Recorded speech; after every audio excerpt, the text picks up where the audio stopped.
ഹരേ ഗോവിന്ദ. ഈ വഞ്ചിപ്പാട്ട് കേൾക്കാത്ത മലയാളികൾ ചുരുക്കമായിരിക്കും.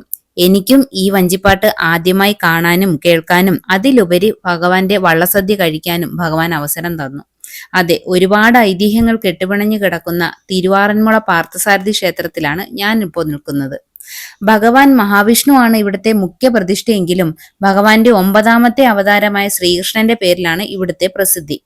കേരളത്തിലെ ശ്രീകൃഷ്ണ ക്ഷേത്രങ്ങളിൽ ഏറ്റവും വലിയ പ്രതിഷ്ഠയുള്ളത് ആറന്മുളയിലാണ്. പുണ്യനദിയായ പമ്പയുടെ തീരത്താണ് ഈ ക്ഷേത്രം സ്ഥിതി ചെയ്യുന്നത്. പഞ്ചപാണ്ഡവന്മാർ ഓരോരുത്തരായി ഈ പ്രദേശത്ത് 5 ക്ഷേത്രങ്ങൾ നിർമ്മിച്ചിട്ടുണ്ടെന്നാണ് പറയപ്പെടുന്നത്. അതിൽ അർജുനനാണ് ഈ ക്ഷേത്രം നിർമ്മിച്ചതെന്നാണ് പറയുന്നത്. ഇത് പമ്പാ നദി തീരത്തു നിന്നും ക്ഷേത്രത്തിലേക്കുള്ള ഒരു കവാടമാണ്.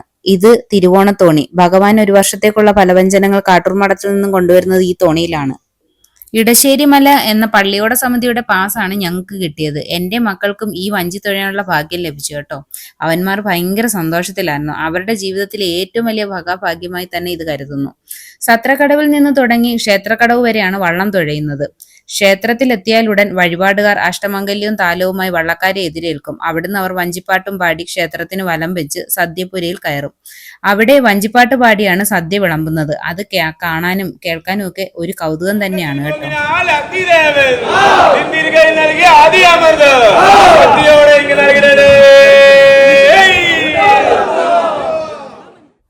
വള്ളസദ്യ വിളമ്പി വെച്ചേക്കുന്ന ഇലയിലെ കറികളാണ് ഈ കാണുന്നതൊക്കെ കേട്ടോ. ഇവിടെ വന്ന് ഭഗവാനെ കാണാനും ഈ വള്ളസദ്യ കഴിക്കാനും ഒക്കെ നിമിത്തമായത് ഈ നിൽക്കുന്ന നീതുവിന്റെ ഹസ്ബൻഡ് സൂരജേട്ടനുമാണ് കേട്ടോ. അവരോട് ഞങ്ങൾക്ക് തീർത്താൽ തീരാത്ത കടപ്പാട് തന്നെ ഉണ്ട് കേട്ടോ.